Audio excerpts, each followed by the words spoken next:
Hi viewers, எப்படி இருக்கீங்க?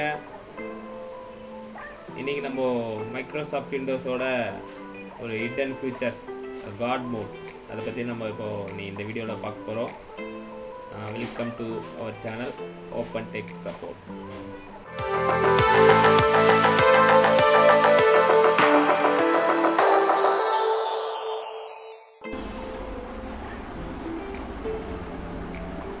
ரொம்ப நேரமாக என்ன பண்ணுறீங்க?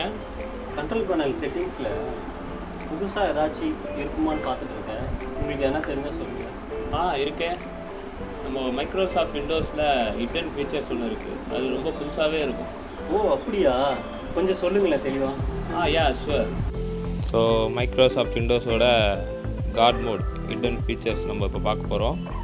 அதுக்கு நம்ம காட் மோட் போட்டு ஒரு டெக்ஸ்ட்டு லெட்டர்ஸ் அண்ட் இது இருக்கும், அதை நம்ம காப்பி பண்ணிப்போம். ஒரு ஃபோல்டர் ஒன்று க்ரியேட் பண்ணிக்க அதை ரீநேம் பண்ணி அதில் அந்த இதை நம்ம பேஸ்ட் பண்ணிடணும். பேஸ்ட் பண்ணால் கண்ட்ரோல் பேனல் ஐக்கான் நமக்கு ஷோ ஆகிடும். ஸோ இந்த கண்ட்ரோல் பேனல் ஐக்கான் நம்ம டபுள் கிளிக் பண்ணி ஓப்பன் பண்ணோன்னா நம்ம control panel normal control panel இல்லாமல் ஒரு அட்வான்ஸ் மோடாக நமக்கு ஈஸியாக A to Z வரையும் என்னென்ன செட்டிங்ஸ் இருக்குன்றதை நம்ம ஈஸியாக வியூ பண்ணி பார்க்கலாம். ஸோ இது நார்மல் கண்ட்ரோல் பேனலுக்கும் இதுக்கும் உள்ள வித்தியாசம் இதுதான். இதுதான் காட் மோட். நம்ம விண்டோஸில் ஒரு ஹிடன் ட்ரிக்ஸ் மாதிரி நமக்கு இருக்குது. இதில் அடுத்த செட்டிங்ஸ் பார்த்தீங்கன்னா எக்ஸ்பேண்ட் பண்ணி நம்ம ஈஸியாக வியூ பண்ணி பார்க்கலாம். ஒரு செட்டிங்ஸ்குள்ளே அடுத்து என்ன இருக்குது அப்படின்றத நம்ம பார்க்கலாம். கிட்டத்தட்ட 200 ஃபீச்சர்ஸ் ஒரே வியூவில் லிஸ்ட் ஆஃப் வியூவில் நம்ம கண்ட்ரோல் பேனல் செட்டிங்ஸ் பார்க்க முடியும்.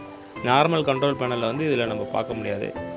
இன்னொரு அட்வான்ஸ் ஃபீச்சர்ஸ் என்ன அப்படின்னா, இதில் நம்ம ஈஸியாக ரைட் கிளிக் பண்ணி க்ரியேட் ஷார்ட்கட் கொடுத்தோன்னா டெஸ்க்டாப்பில் ஷார்ட்கட் ஐக்கானாக நம்ம ஷோ ஆகும். இப்போ நான் ஒரு 2 ஷார்ட்கட் க்ரியேட் பண்ணியிருக்கேன், அதை பாருங்கள். ஸோ நமக்கு எது வேணுமோ அது மாதிரி நம்ம ஷார்ட்கட் பண்ணிக்கலாம். இப்போ பவர் ஆப்ஷன் கொடுத்துருந்தேன், அது ஓப்பன் பண்ணனா நீங்கள் இங்கேருந்தே ஓப்பன் பண்ணிக்கலாம். ஸோ ஒவ்வொரு தடவை நம்ம கண்ட்ரோல் பேனலில் போய் ஓப்பன் பண்ண அவசியம் இருக்காது. இது நார்மல் கண்ட்ரோல் பேனலில் இந்த மாதிரி பண்ண முடியாது. இந்த காட் மோடில் தான் நம்ம இதை பண்ண முடியும். இது ஒரு ஹிடன் டிப்ஸ் தான் இது. இப்போ அதுக்கான ரீநேமுக்கான அந்த டெக்ஸ்ட்டு நான் உங்களுக்கு கொடுத்துருக்கேன். கீழே டிஸ்கிரிப்ஷனில் இதோட கோட் போட்டிருக்கேன், அதை நீங்கள் காப்பி பண்ணி செக் பண்ணி பாருங்கள். ஹலோ, வீடியோ பார்த்தீங்களா? பிடிச்சிருந்ததா? ஒரு புதுமையான விஷயம் நம்ம இன்றைக்கி பார்த்து வந்திருக்கோம். காட் மோட் கண்ட்ரோல் பேனல் பற்றி ஒரு பெரிய விஷயம் டீப்பாக சொல்லியிருக்கேன். ஸோ வீடியோ எல்லாருக்கும் பிடிச்சிருக்கோன்னு நினைக்கிறேன். எல்லோரும் லைக் பண்ணுங்கள், கமெண்ட் பண்ணுங்கள், ஷேர் பண்ணுங்கள், சப்ஸ்கிரைப் பண்ணுங்கள்.